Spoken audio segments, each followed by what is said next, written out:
So, American Shippers founder David A. Howard has passed away.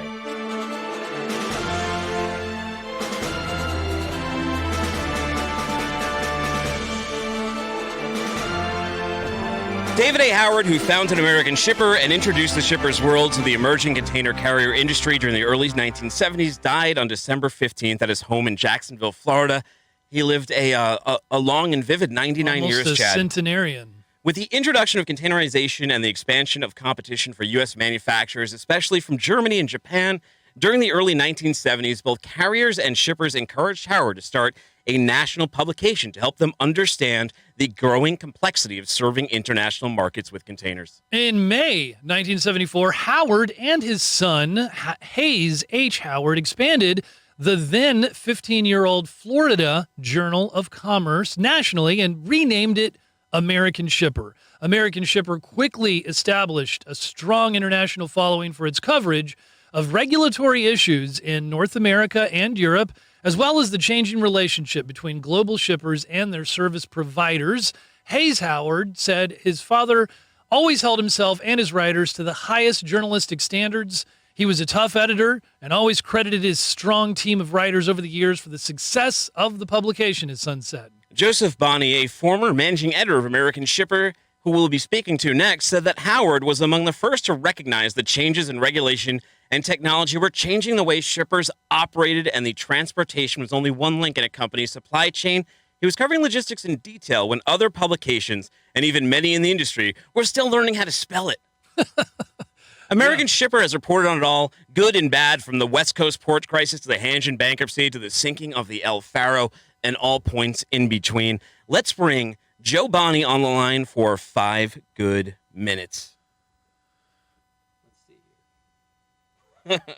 Hold on. Talk for me. Joe Bonney was the, why are we talking to him? He was the managing editor of American Shipper during the 90s, from 1990 to 1999. And he has quite the resume himself. He has won the Malcolm McLean Lifetime Achievement Award, which is a high honor. It's it's a lifetime award in journalism. So he's done that. Also, he is author of. Hi, Joe. Are you there? Yes. Hey, Nice. Joe, Perfect. author of The Box That Changed the World, among other things. It's great to have you on. Thanks for joining us. Yeah. Thank you. Yeah, so we are here in honor and memoriam of David A. Howard, of course.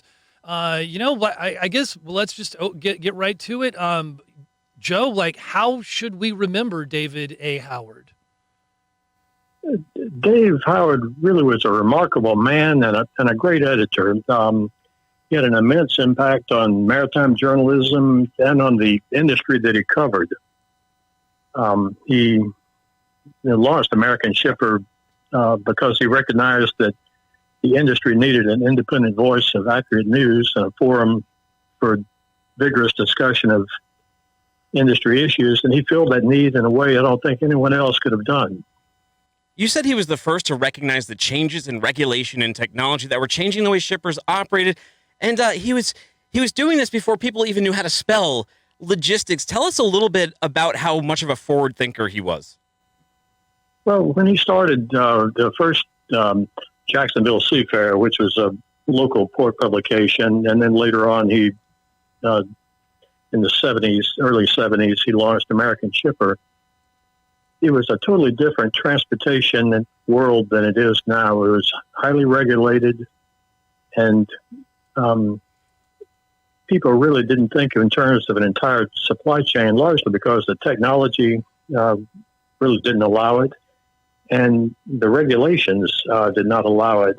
He saw that that world was changing, and that for the first time, shippers were thinking more in terms of total supply chains than just transportation.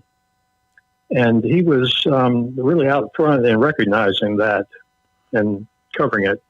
Well, you joined in as the managing editor of American Shipper. Basically, you For covered a whole the, decade, right? Yeah, you covered the '90s, which must have been a fascinating time. How by that time, how hands-on was he when you were working with David Howard? Did he work alongside you, or was he kind of hands-off by then?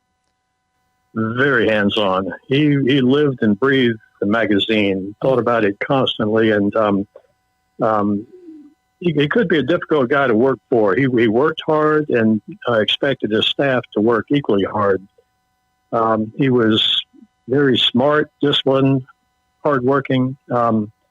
He'd drive his staff crazy sometimes with some of his ideas. He had about 10 new ones every day. And What was one of his those craziest ones that you can remember? Oh, I don't know. Just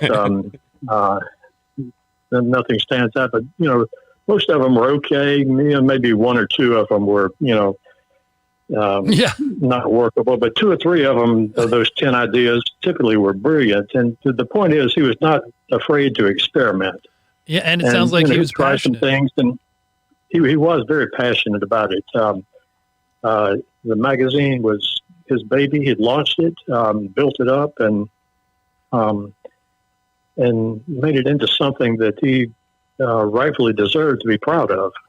Trade has become somewhat of a political weapon through Donald Trump. You covered the '90s, which was it was both a Republican and a Democratic presidency, where we had W #1, and then we had Bill Clinton. Do you recall trade and politics merging as much as they have now?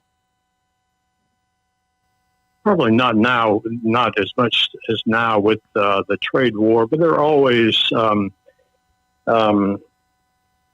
issues of politics that affected trade and transportation. In the '90s, the industry was still adjusting to surface deregulation with truck, rail, and air, and also on the ocean side, the 1984 Shipping Act, which allowed confidential contracting between shippers and carriers, and really we poured tons of ink into writing about that.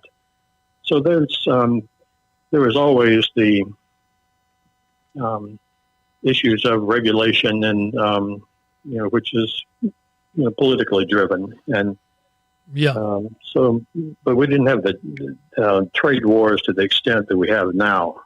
Yeah, we have seen. Although there was NAFTA back then, so I guess that was but that was very positive development there. Right. You have also yourself followed many of the changes over the decades.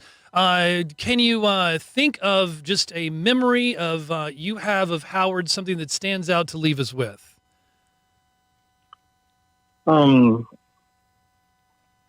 He was he used to say that his favorite subject in college was symbolic logic, and man for your heart, Chad. He was really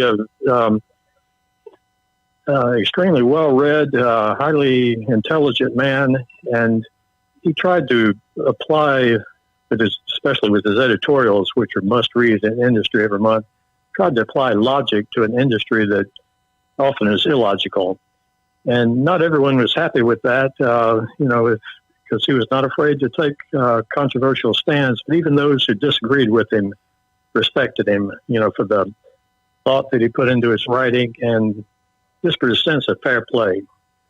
So he was a memorable character who really had an impact. Sorry for your loss, Joe, and thank you for your service with American Shipper, and thank you for sharing those experiences with us today. We really appreciated it. Have Thanks, a great Joe. afternoon. Yeah. Thank you.